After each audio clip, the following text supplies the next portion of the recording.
So you can see on your screen that we've got 3D SafeTaxi up right now.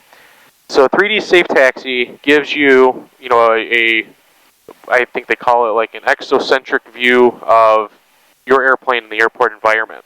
So you can see ahead of us we have taxiway Alpha.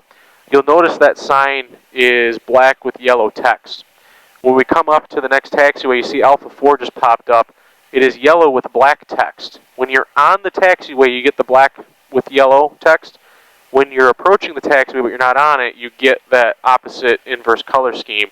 And then when you enter said taxiway, then it goes into that yellow on black color scheme. So that's kind of a cool situational awareness feature. You can see the traffic diamond for the landing aircraft that's coming up.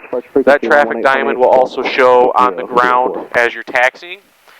And then you can also see a little bit to the left behind the airspeed tape the buildings for the hangars that we're about to turn towards. So when I make this turn onto Echo here in just a moment, you'll get a better view of that.